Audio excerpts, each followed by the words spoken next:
की जागृति हो, जो हमारे नवीन पीढ़ी को खोखला कर रही है।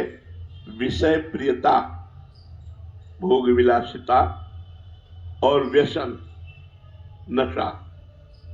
अभी कल के एकांतिक में यही एक बच्चा बैठा था, उसने कहा मैं हॉस्टल में हूँ, वहाँ हमारे साथी सब ड्रग्स, शराब, हुक्का ये सब करते हैं, वही मैं भी करने लगा।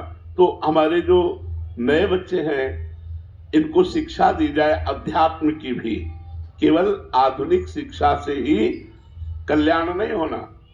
आज शिक्षा का मतलब केवल पढ़ना लिखना रह गया है, आचरणों पर उनका कोई प्रभाव नहीं है। आचरण भ्रष्ट और डिग्री हाथ में, किस काम के हो तुम? अगर आचरण पवित्र नहीं है तो आप किसी भी पद पर जाइए, आप भ्रष्ट पदाधिकारी होंगे।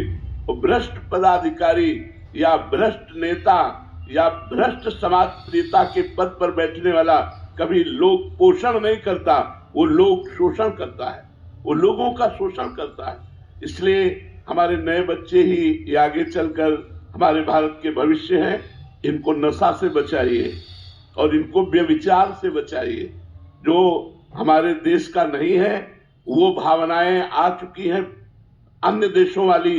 ये जो लिव इन रिलेशन है, ये जो बॉयफ्रेंड गर्लफ्रेंड है, गंदी बातें हैं, वासना तो सबके अंदर रहती है, लेकिन अगर वासना को छूट दे दी जाए तो नाश कर देगी।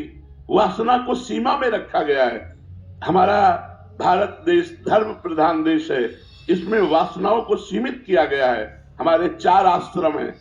पहला है ब्रह्मचर्य आश्रम, दूसरा है गृहस्थ आश्रम, तीसरा है वानप्रस्थ आश्रम और चौथा है संन्यास आश्रम। तो अगर पहला ही आश्रम जो ब्रह्मचर्य आश्रम है वही बिगड़ गया तो फिर हमारा मोक्ष कैसे होगा? हम जो मनुष्य जीवन प्राप्त किए हैं ये केवल भोगों के लिए नहीं, ये साधन धाम मोक्ष कर द्वारा। और विद्या विनयम ददाति, विद्या विद्वान पुरुष विनयी होता है। और आज की आधुनिक विद्या अपनी माँ को, अपने पिता को गाली गलौज करना, अपमान करना, उनकी अवहेलना करना, उनको यहाँ तक मारना पीटना, उनको उनकी हत्या भी कर देना, ऐसे सुनने को मिलता है।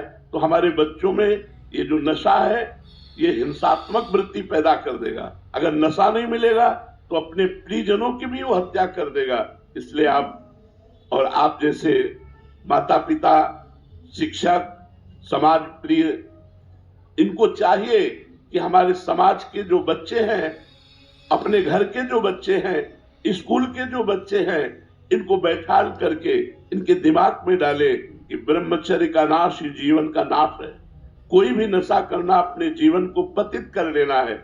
इसलिए नशे से और व्यभिचार से यदि बचाया जा सके, कुसंग से, तो हमारे बच्चे आगे चलकर हमारे भारत का भविष्य बनेंगे।